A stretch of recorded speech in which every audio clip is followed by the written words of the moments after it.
igreja de São Francisco, por exemplo, quando saiu da igreja matriz, foi construir sua própria igreja, não era assim, eu não me dou mais contigo, eu vou fazer minha própria igreja, vou lá e construo. Naquele tempo era tudo muito diferente, tinha que ter uma licença canônica, sabe? E essa licença, ela vinha do império, ela vinha do imperador. O imperador dizia, tá, pode construir tua igreja. Então, assim, e como ela era uma licença que vinha do Império, então o Império financiava a Capela Mor, que era onde se guarda o Santíssimo Sacramento, que é a parte importante da igreja, né? Então, o Império construía, todas as Capelas Mor que foram construídas nesse período eram com recursos do Império. Então, eu acredito que a Igreja de São Francisco, o Império deu recursos para construir uma igreja grande, aí começava pela capela. E eu acho que depois faltou verba, alguma coisa assim, ou diminuiu o poder aquisitivo da Irmandade, que daí, quando construíram a igreja propriamente dita, fizeram menor, porque não dá para entender. Ela é o contrário sempre, a nave central é maior, depois um pouco menor é a Capela Mor. 1812 é a data aproximada que nós temos de conclusão da Igreja São Francisco de Assis. O museu anexo foi feito tempo depois, ele foi inaugurado em 1975, embora o anexo enquanto prédio, enquanto construção já existisse. Aquela imagem que foi levada durante a reforma da Igreja Matriz, ela permaneceu ali. Provavelmente porque a devoção já era muito grande, provavelmente porque os comerciantes dos quais a devoção em relação a São Francisco era uma devoção já instituída. São Francisco também é um santo padroeiro, digamos assim, dos comerciantes, até pela trajetória de vida dele. O próprio pai, a família de São Francisco de Assis, né, ela era comerciante de tecidos importante na Itália, né? A família com a qual ele rompeu depois daquele episódio de renúncia, né, de visão que ele tinha da vida de Cristo. E essa percepção de São Francisco de Assis, de romper com a sua família e da piedade que ele tinha em relação às pessoas que sofriam, é que fez com que, quando a igreja fosse planejada para ser construída, já fosse planejada com os nichos nas paredes, que então esses nichos, eles abrigariam aquelas imagens de toda a Via Crucis ou a Via Sacra, ou, uma linguagem mais simples, todas as passagens de Cristo desde que ele estava rezando no Monte das Oliveiras até o momento em que, muito mais tarde, ele foi então capturado, né, foi preso e foi torturado pelos romanos, pela guarda romana. A Igreja de São Francisco de Assis, então, foi formada pela Ordem Terceira de São Francisco. Então, a imagem de São Francisco foi trasladada a partir da Igreja Nossa Senhora do Rosário, pela Ordem Terceira, e o seu líder, Felisberto Pinto Bandeira, líder da Ordem Terceira de São Francisco, que inclusive está enterrado na porta da igreja. Quando nós chegamos na Igreja de São Francisco, encontramos os frades que delimitavam até onde as carroças e os cavalos poderiam chegar, as calçadas da época. Antes de entrarmos na igreja, encontramos uma laje com uma escrita: aqui jaz o líder da Ordem Terceira de São Francisco, Felisberto Pinto Bandeira, faleceu em 31 de outubro de 1831. Este, sendo líder da ordem, e a ordem sendo formada por pessoas que já tinham muitas posses na época, já era diferente da matriz. Se nós fôssemos tentar caracterizá-la, diríamos que era uma igreja da elite. Então, ali está a sua lápide, está enterrado ali na frente da igreja, porque ele era, além de ser o líder da ordem, ele era uma das pessoas mais importantes da cidade na época. E foi enterrado ali para que, na eternidade, as pessoas que adentrassem a igreja soubessem que ele tinha sido responsável pela construção daquele templo.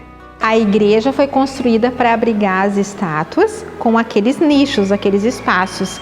A chegada das estátuas foi então posterior, provavelmente, encomendada na Europa. Nós não temos ainda esse acesso pleno a essa documentação toda de registro. Nós, enquanto leigos e historiadores, muito provavelmente essa documentação ela esteja muito mais minuciosa com a Associação Zeladora São Francisco e muito provavelmente, talvez até o original desses documentos estivesse naquele espaço que depois sofreu um incêndio já no século XIX, ou talvez estivesse sob a guarda também da Irmandade do Seráfico de São Francisco, que era a Irmandade que regia toda a organização ali da igreja. Muito semelhante à Irmandade do Senhor dos Passos que nós temos, existia a Irmandade de São Francisco de Assis. Então essa Irmandade ela foi dissolvida, ela foi fechada já no século XX, e aí então se instituiu uma associação zeladora da Igreja São Francisco de Assis. As imagens, né, que nós temos de Cristo em tamanho natural, no estilo barroco, elas vieram para cá no século XVIII, né, acredito-se em mais de uma versão. Né, uma delas de que Rio Pardo, na época, teria recebido por engano essas imagens que eram para ter vindo, né, para um outro local e tiveram parado aqui. Outras pessoas já acreditam numa versão de que Rio Pardo, por ser o centro comercial da época, em plena expansão, teria as recebido, né, como de costume, né? Quando as vilas passavam a prosperar, conseguiam ter um padre, né? Porque às vezes coisas simples para nós hoje, na época eram muito difíceis assim, né? Então tinha localidades que recebiam um padre de 6 em 6 meses. Então o simples fato de ter uma igreja própria, com um padre próprio, aquilo ali já era uma benéfice, né? Receber imagens, então, mais ainda. Então a imagem de São Francisco de Assis veio da Igreja da Matriz. E essas outras imagens, então, vieram, no meu ponto de vista, pela expansão, né? Não só da Ordem Terceira, mas da expressividade, então, católica, né? Nós já vimos registros de que talvez essas imagens não deveriam ficar aqui, que, portanto, as imagens já estariam aqui, portanto, a igreja foi feita com os nichos para abrigar essas imagens. A religiosidade de Rio Pardo era muito grande, sabe? Era uma cidade que era um polo. Tanto que nossa diocese era a mesma, nós éramos vinculados à diocese do Rio de Janeiro, né? Quantas vezes o imperador, em passagem pelo estado, parou aqui, Princesa Isabel e tal. A gente era um polo. Eu acredito que essa estátua, eu tenho uma convicção que era para nós mesmo. Só que eu acho que com o incêndio que a igreja sofreu, se perdeu. Mas chama bastante atenção essas imagens, porque elas são uma peça única de madeira. Elas não têm emendas.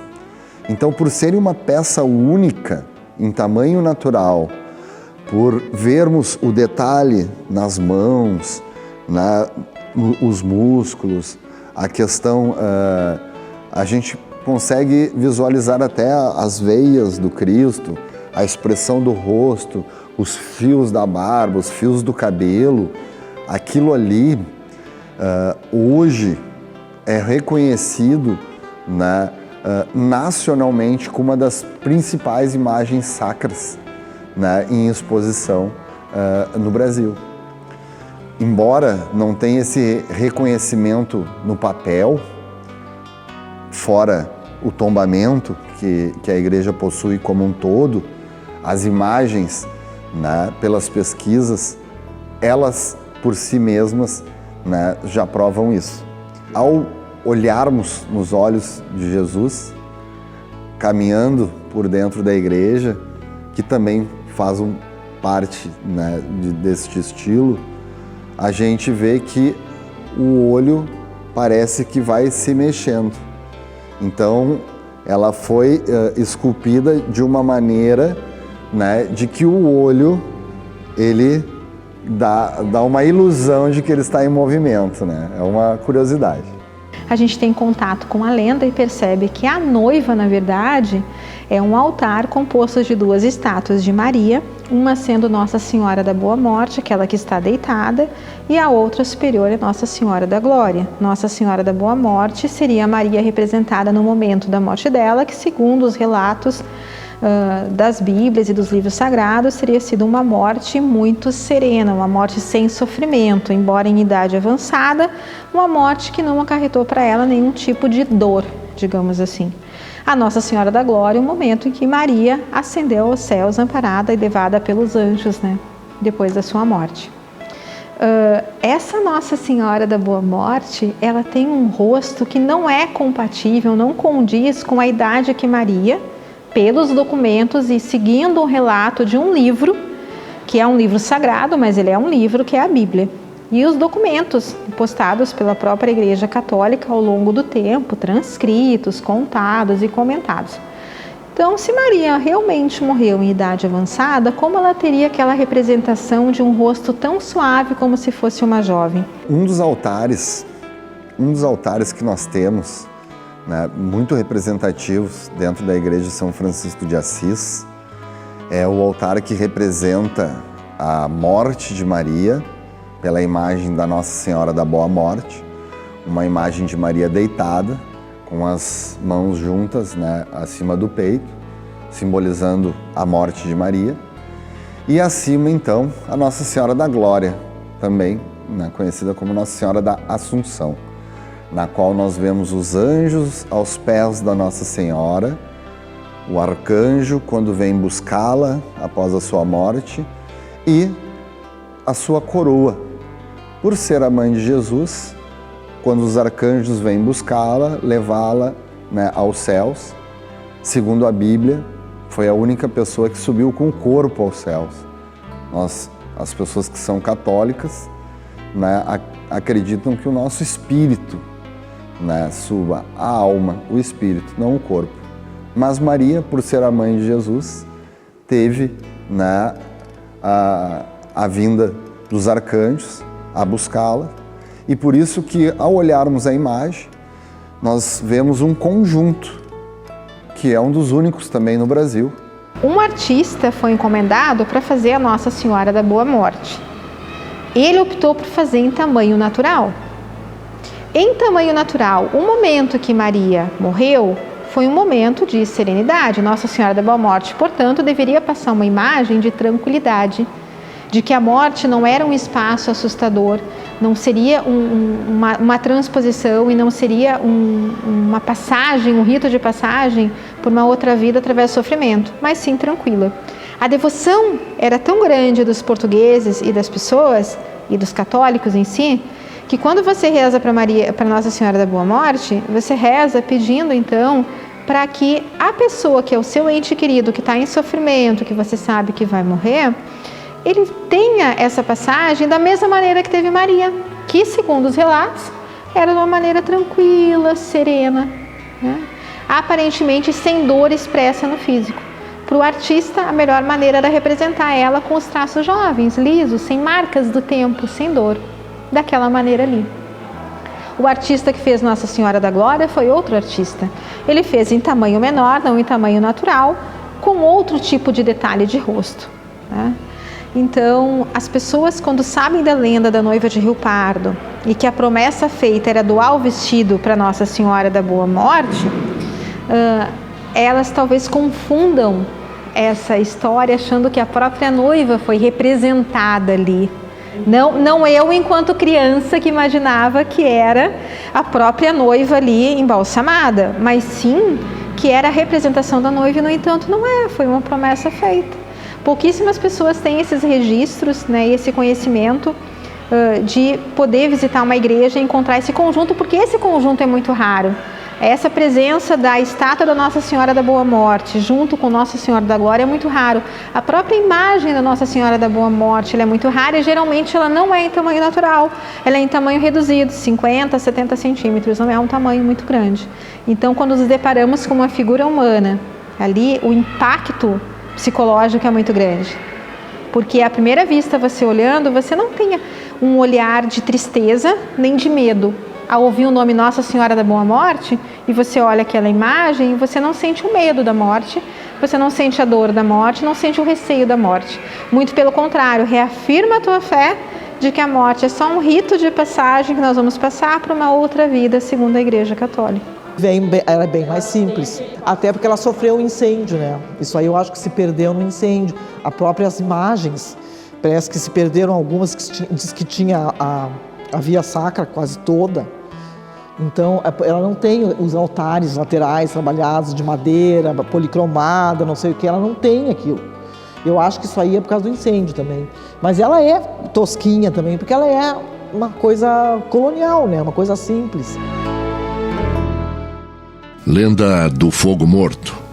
O jovem Osório era tenente em Rio Pardo quando se apaixonou por Ana, filha de um próspero fazendeiro da região. Aparentado com poderosos do império, o pai da moça não aceitou o namoro, porque Osório era homem pobre. Para separar os dois, conseguiu que o jovem fosse transferido para uma guarnição da fronteira. No exílio, Osório escrevia diariamente para Ana, mas jamais recebeu respostas, porque as cartas eram interceptadas pelo fazendeiro. Ana, mesmo sem notícias do bem-amado, manteve-se fiel a ele. Quando o pai decidiu casá-la com um parente rico, ficou desesperada e escreveu a Osório, pedindo que viesse buscá-la para fugirem. Por azar, o portador da carta adoeceu no meio da viagem. Quando, após receber a carta com atraso, Osório vinha a cavalo da fronteira a toda pressa para salvar sua amada. Escolheu para uma de suas pousadas um lugar de cesteada de carreteiros. Sua ordenança chamou-lhe atenção sobre o mau agouro que dava reavivar um fogo morto. Mas ele não se importou e ali passaram a noite. Enquanto Osório seguia para Rio Pardo, Ana, acreditando que seu amor não era mais correspondido, se viu obrigada a casar. Entristecida e com saúde frágil, em frente à igreja tombou nos braços do pai e morreu.